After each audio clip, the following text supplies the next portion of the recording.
नमस्कार मित्रों, आप सभी लोगों का उड़ान द फ्लाई के ऑनलाइन प्लेटफॉर्म पर स्वागत है। चैनल को सब्सक्राइब और लाइक करने के लिए आप सभी लोगों का धन्यवाद। ज्योग्राफी को हम लोग पीजीटी और टीजीटी के एग्ज़ाम को ध्यान में रखकर पढ़ रहे हैं और इससे संबंधित हमने ऑलरेडी 8 पार्ट अपलोड किया है और यह उसका 9वां पार्ट है, या हम यह कह सकते हैं कि अक्षांश और देशांतर से संबंधित कॉन्सेप्ट बेस एक पार्ट हमने ऑलरेडी डिस्कस कर लिया है और उसी से संबंधित यह दूसरा पार्ट है और इसके अंतर्गत हम लोग क्वेश्चन का भी डिस्कशन करेंगे। तो आइए अपने टॉपिक को आगे बढ़ाते हैं और समझते हैं कि अक्षांश देशांतर क्या होते हैं, अक्षांश देशांतर से संबंधित कौन कौन से महत्वपूर्ण बिंदु थे, कैसे हम लोग टाइम का कैलकुलेशन करते हैं, कैसे हम लोग डेट का कैलकुलेशन करते हैं। और उसी तथ्य में आगे बढ़ते हुए आज इस पार्ट में हम लोग यह कैलकुलेशन करेंगे कि जो इंक्लिनेशन एंगल होता है यह कैसे कैलकुलेट किया जाता है। यहाँ से भी प्रश्न पूछे जाते हैं और बहुत से लोगों को इसमें कन्फ्यूजन भी बना रहता है कि कैसे हम इंक्लिनेशन एंगल को कैलकुलेट करें। लेकिन चिंता की बात नहीं है, हम लोग उसको बहुत बेहतर तरीके से समझने का प्रयास करेंगे। तो सपोज दैट यहाँ पर है हमारी पृथ्वी है, यहाँ पर है सन, कुछ उल्टा हो गया, सन बड़ा होना चाहिए और पृथ्वी छोटी होनी चाहिए।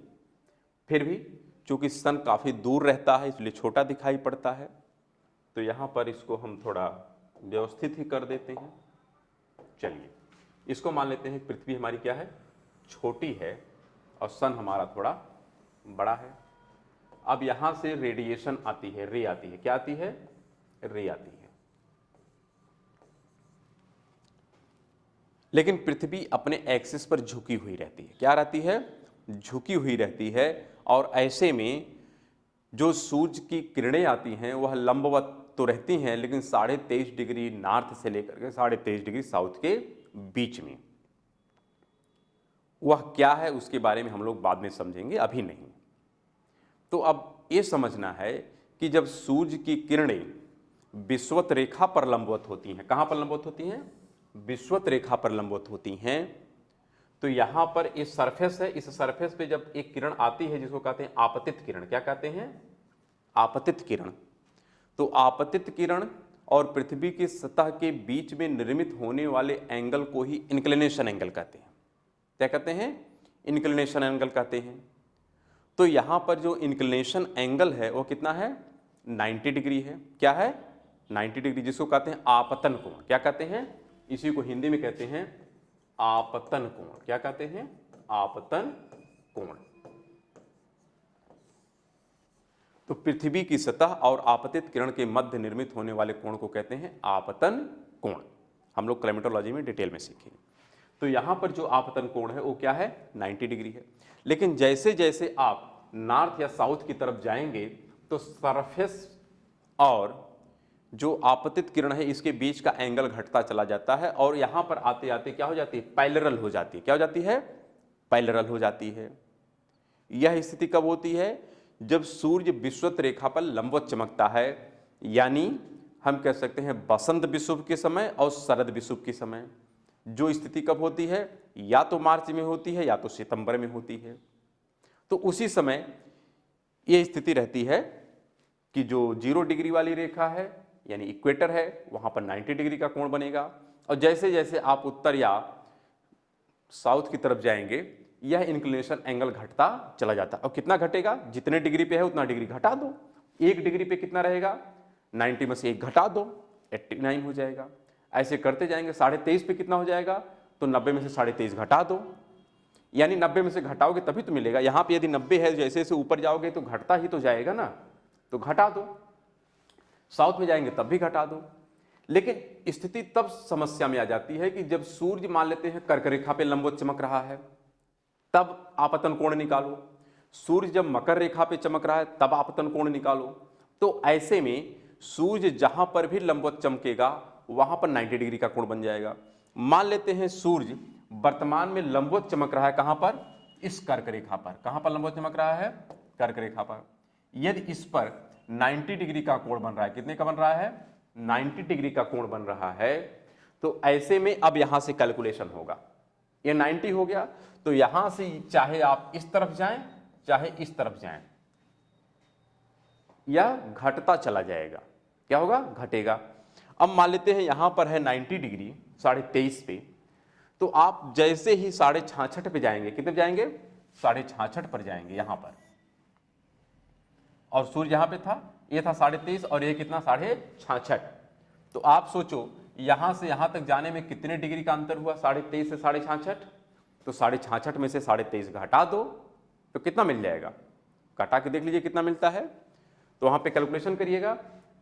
तो पहले तो ये अंतर देखना है कि जहां के बारे में पूछ रहा है उसका, जहां पर सूर्य लंबवत है वहां से कितने डिग्री का अंतर है।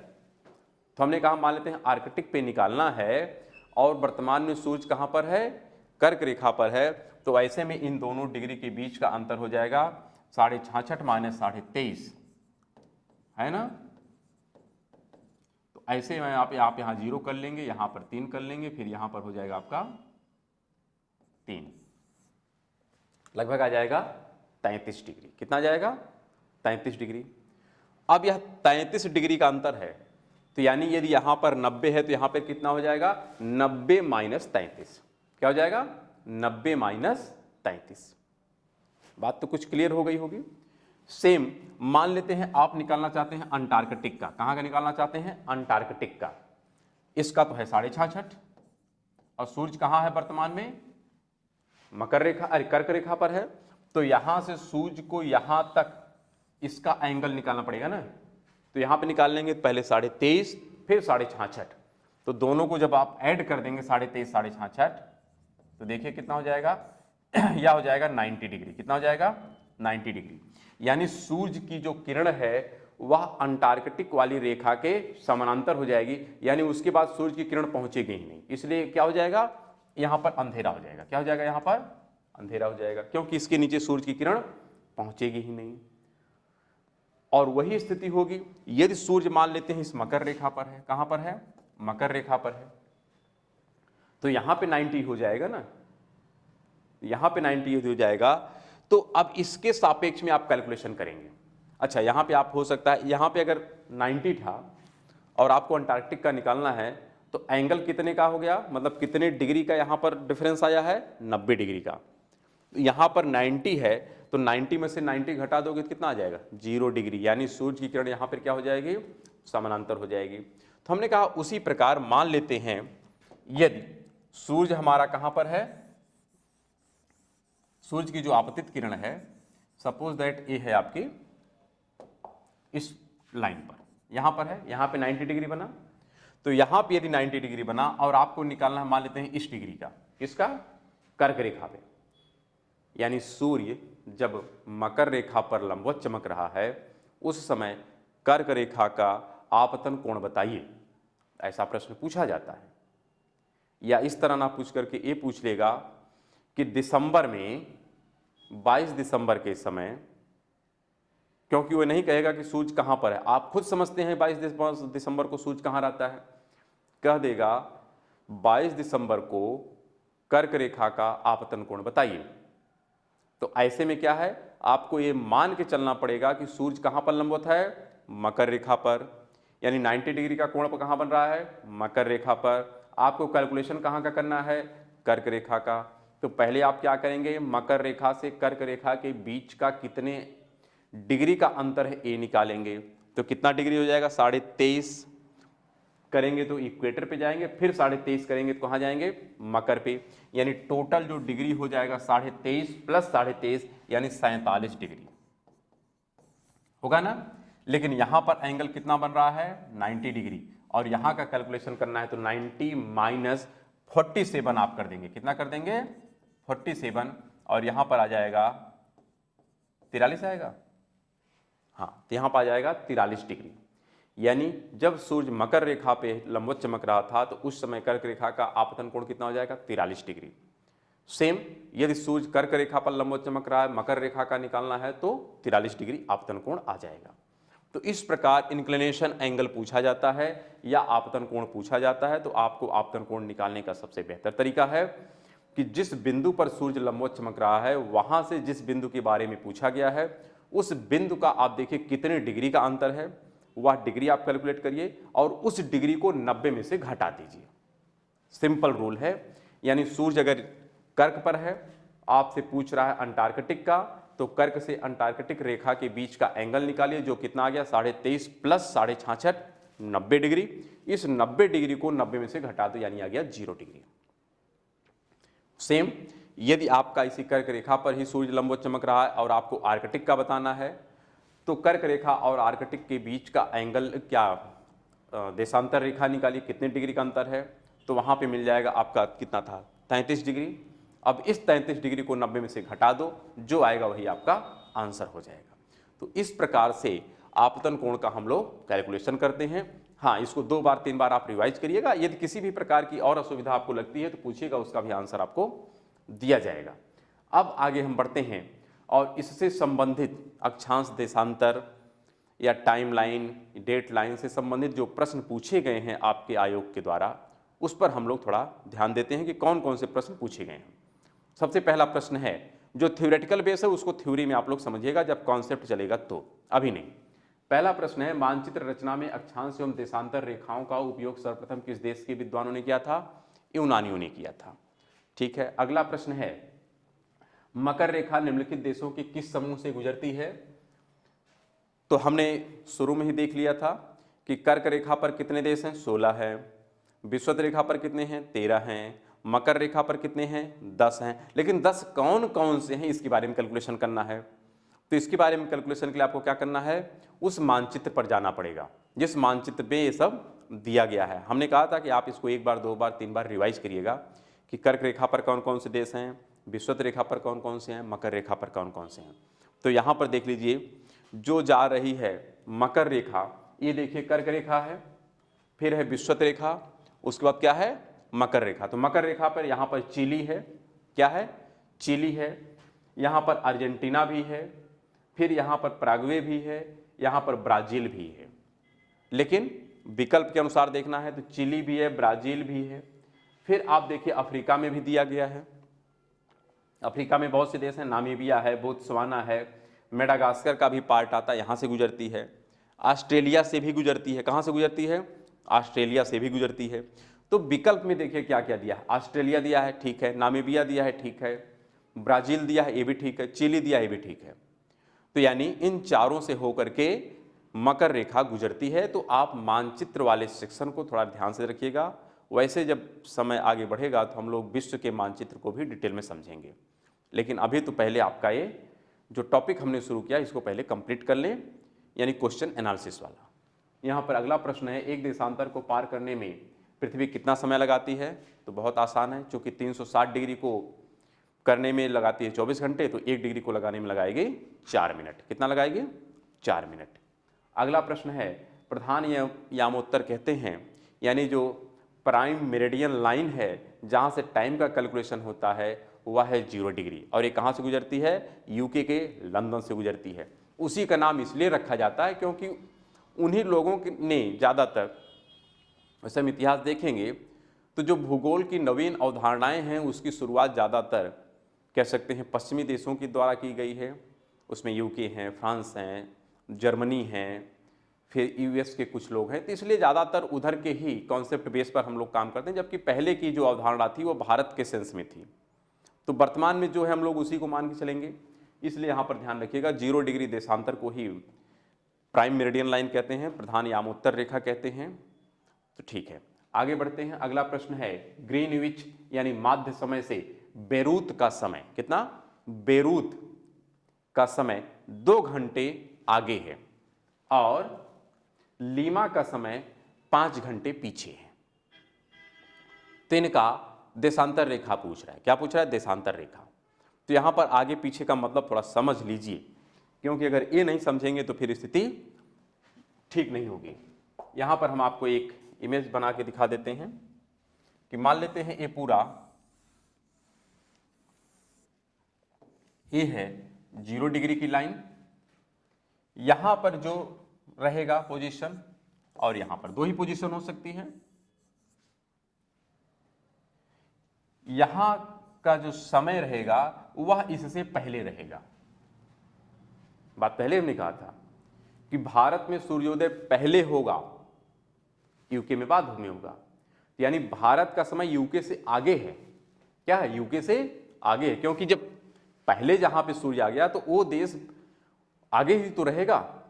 जापान भारत से भी आगे है क्योंकि वो भारत से भी पहले पड़ जाता है। तो आगे का मतलब है कि जहां पर सूर्य पहले पहुंच गया, तो सूर्य पहले कहां पहुंचेगा, भारत में पहुंचेगा, फिर कहां पहुंचेगा, यूके में, फिर कहां पहुंचेगा, यूएस में। तो ऐसे में ये कह रहा है कि जो बेरूत है यह 2 घंटे आगे है। तो 2 घंटे आगे का मतलब इस तरफ है, कहां पे है, इस तरफ है। और कितना घंटे आगे है, 2 घंटे। तो 2 घंटे को आप डिग्री में कन्वर्ट कर लो, तो 2 घंटे का मतलब 15 दूनी 30, यानी 30 डिग्री हो जाएगा। कितना हो जाएगा, 30 डिग्री, लेकिन ईस्ट हो जाएगा। क्या हो जाएगा, ईस्ट। इसी प्रकार कह रहा है लीमा, लीमा कितना घंटे पीछे, पीछे पीछे मतलब सूर्य अभी बाद में पहुंचेगा। तो यहां पर लीमा है और लीमा के पास सूर्य को पहुंचने में अभी कितना घंटा लगेगा, 5 घंटा लगेगा। तो 5 घंटे का मतलब 15 पचे 75 डिग्री। कितना हो गया, 75 डिग्री। लेकिन ये क्या है, यह वेस्ट है और ये क्या है, ईस्ट है।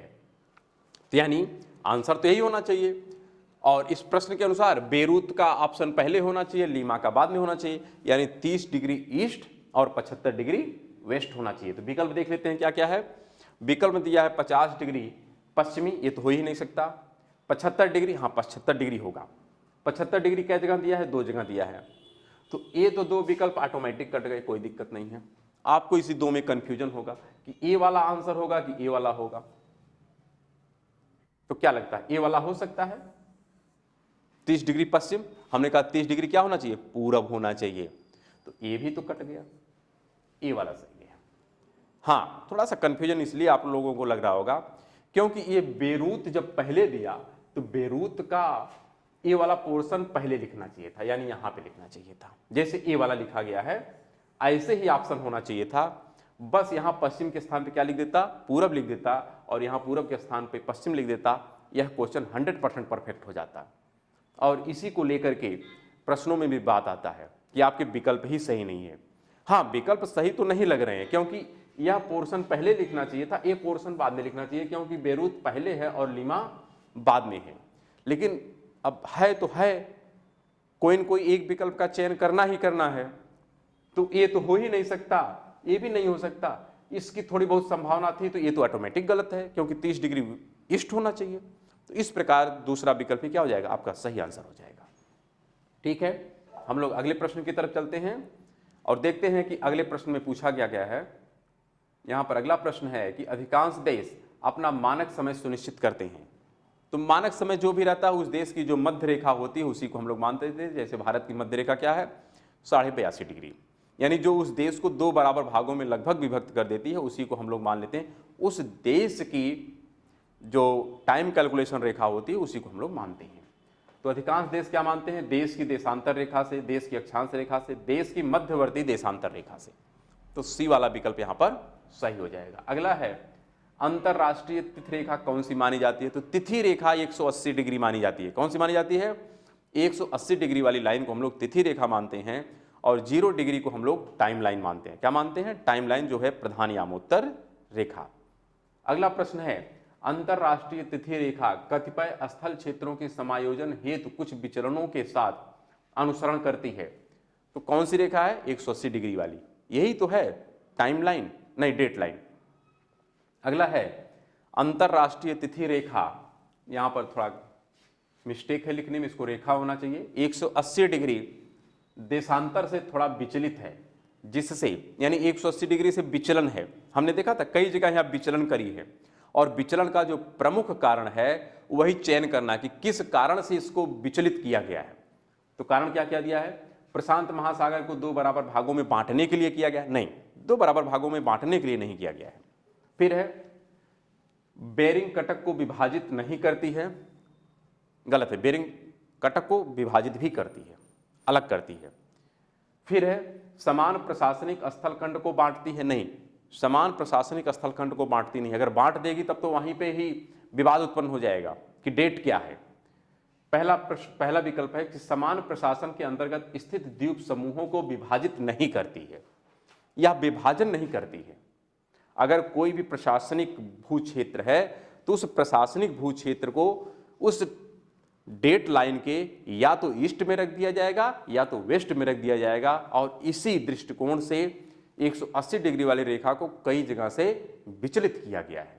तो इसका पहला आंसर क्या हो जाएगा, सही हो जाएगा, यानी विकल्प ए। अगला है अंतरराष्ट्रीय तिथि रेखा किसे कहते हैं? तो अंतरराष्ट्रीय तिथि रेखा 180 डिग्री देशांतर को कहते हैं। फिर अगला है, अच्छा यहाँ पर दो बार 180 डिग्री लिख दिया गया है, लगता है कुछ मिस्टेक है, लेकिन फिर भी आप ध्यान रखिएगा 180 डिग्री देशांतर रेखा को ही हम लोग क्या कहते हैं, तिथि रेखा कहते हैं। अगला यहाँ पर प्रश्न है, जब जहाज अंतरराष्ट्रीय तिथि रेखा को पश्चिम से पूर्व पार करती है तो उसकी तारीख हो जाती है। देखिए हमने इसके बारे में वैसे देख लिया है, लेकिन फिर भी एक बार फिर से आपको बता देते हैं कि यहाँ पर त्रुटि कहाँ पे हो सकती है। कि ये जैसे आपका ये 0 डिग्री है, अब इसको 0 नहीं बल्कि इसको हम 180 मान लेते हैं। क्या मान लेते हैं, 180 मान लेते हैं। ये वाला सेक्शन हो गया वेस्ट और ये वाला सेक्शन हो गया ईस्ट, और इसी लाइन को क्रॉस करना, या तो इधर से इधर जाएंगे या तो इधर से इधर जाएंगे। हमने कहा कि जब इधर से आप इधर आते हैं यानी ईस्ट से वेस्ट जाते हैं तो एक दिन का नुकसान हो जाता है। क्या हो जाता है, एक दिन का नुकसान हो जाता है। और जब इधर से इधर जाते हैं तो एक दिन का फायदा हो जाता है। लेकिन इसी को लैंग्वेज बदल दिया, और लैंग्वेज बदल के क्या कह रहा है, पढ़ लीजिए क्या कह रहा है। तिथि रेखा को पश्चिम से पूरब पार करता है, तो पश्चिम से पूरब यानी इधर से इधर जा रहा है। ठीक है, गया तो होगा क्या, तारीख में अगर मान लेते हैं यहाँ की तारीख थी 15, तो यहाँ की तारीख क्या हो जाएगी, 14। क्या हो जाएगी, 14। तो यहाँ पर प्रश्न पढ़िए, एक दिन बढ़ जाता है। यहाँ पे फायदा नहीं लिखा कि फायदा होगा कि नुकसान, यहाँ पे फायदा होगा या नुकसान ये नहीं लिखा, ये लिख रहा एक दिन बढ़ जाता है या एक दिन घट जाता है। तो यहाँ पर क्या होना चाहिए, आप देखिए यहाँ पर एक दिन बढ़ जाएगा, एक दिन घट जाएगा, आधा दिन बढ़ जाएगा, आधा दिन घट जाएगा। तो ये तो दोनों विकल्प हो ही नहीं सकते, ये दोनों विकल्प हो ही नहीं सकते। तो आपको क्या लगता है, एक दिन बढ़ रहा है कि घट रहा है, फायदा हो रहा है। क्या हो रहा है, फायदा हो रहा है। तो एक दिन क्या हो गया, बढ़ गया, यानी एक दिन का आपको फायदा हो गया। तो ऐसे में आपका आंसर क्या हो जाएगा, पहला वाला हो जाएगा, यानी एक दिन का आपको फायदा हो गया। फायदा ही तो हुआ है ना, कि नुकसान हुआ है, नुकसान हुआ है, क्योंकि यहां से जब इधर जाएंगे तो एक दिन का नुकसान हुआ है, फायदा नहीं। फायदा तो जब इधर से इधर आएंगे तब होगा। तो यहां पर चूंकि वेस्ट से ईस्ट गया है तो एक दिन का घाटा होगा। क्या होगा, यहां पर दूसरा विकल्प हो जाएगा कि एक दिन का नुकसान हो गया। ठीक है, तो यहां पर जो पूछा गया प्रश्न है इसका आंसर हो जाएगा कि एक दिन का यहां पर नुकसान हो जाएगा जब कोई भी जलयान वेस्ट से ईस्ट की तरफ मूव करेगा। तो अगला प्रश्न है कि अंतरराष्ट्रीय तिथि रेखा किन द्वीपों के नजदीक से गुजरती है? हवाई द्वीप, कुक द्वीप, सांता क्रूज, फिजी। सबसे नजदीक जो यहाँ पर है ये है फिजी। ठीक है, अगला प्रश्न है कि यदि पृथ्वी की घूर्णन की दिशा उलट दी जाए तो अंतरराष्ट्रीय तिथि रेखा पर जब दोपहर होगा तो IST यानी इंडियन जो स्टैंडर्ड टाइम लाइन है वहां पर क्या होगा, यानी 82.5 डिग्री पर क्या होगा। तो अब तक हम मान के चल रहे थे कि सूर्य वेस्ट ईस्ट से वेस्ट की तरफ जा रहा है, अब मान रहे हैं कि सूर्य वेस्ट से ईस्ट की तरफ आ रहा है। तो हम लोग जब भारत से यूके की तरफ गए तो वहां पर हमने कहा कि टाइम को क्या करना पड़ा था, माइनस करना पड़ा था। लेकिन जब यूके से भारत की तरफ अब आएंगे तो टाइम हमको जोड़ना पड़ जाएगा। क्या करना पड़ जाएगा, जोड़ना पड़ जाएगा। तो ऐसे में देखो, इसी को हम बता देते हैं, एक बार फिर से बना देते हैं।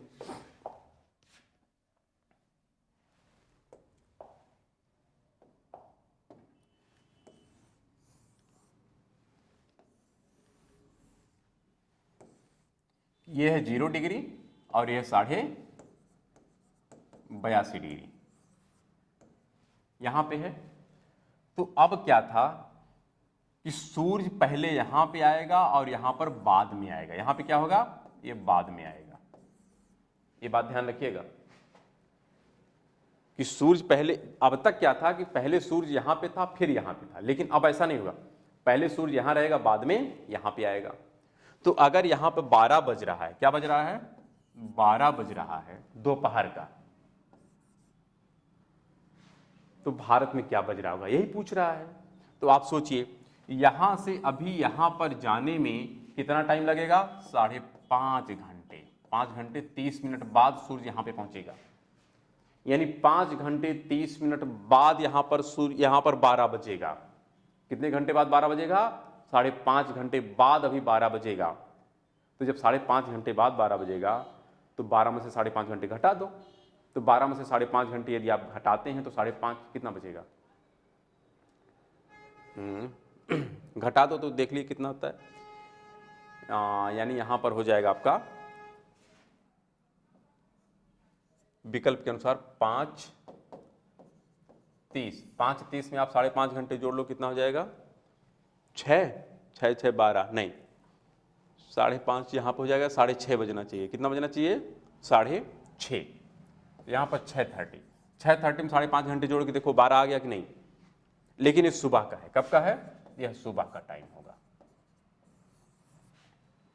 यानी यहां पे अगर 12 बज रहा है तो भारत में भी क्या होगा? सुबह होगा। क्या होगा? सुबह होगा। और भी कितना? 6.5 घंटे। क्यों? क्योंकि 12 में से ही तो 5.5 घंटे घटा देंगे। 12 में से क्या करेंगे? 5.5 घंटे घटा देंगे। तो 12 में से 5.5 घंटे घटाइए, देखिए जो समय आएगा वही आपका आंसर हो जाएगा। यानी आ जाएगा 6:30। यहां पर AM होना चाहिए। क्या होना चाहिए? AM होना चाहिए, PM नहीं। फिर अगला यहां पर प्रश्न है कि मध्य प्रशांत महासागर से गुजरने वाली अंतर्राष्ट्रीय तिथिरेखा सामान्यतया अनुसरण करती है कितने का? 180 डिग्री का। कितने का अनुसरण करती है? 180 डिग्री का। अगला प्रश्न है किसे आर्कटिक वृत्त कहा जाता है? तो जो 66.5 डिग्री नॉर्थ वाली रेखा उसे आर्कटिक, और 66.5 डिग्री जो साउथ वाली उसे अंटार्कटिक रेखा के नाम से हम लोग जानते हैं। तो ठीक है, अक्षांश देशांतर से संबंधित जो भी प्रमुख तथ्य थे उसके बारे में भी हम लोगों ने जानकारी हासिल किया, और जो प्रश्न पूछे गए थे उसके बारे में भी हम लोगों ने डिटेल में जानकारी हासिल किया। तो इस अक्षांश देशांतर वाले टॉपिक को यहीं पर क्लोज करते हैं। हम मिलेंगे नेक्स्ट पार्ट में, जिसके हम लोग मानचित्र रेखाओं के बारे में डिस्कशन करेंगे। तो ठीक है, फिर मिलते हैं नेक्स्ट पार्ट में। तब तक के लिए नमस्कार, धन्यवाद।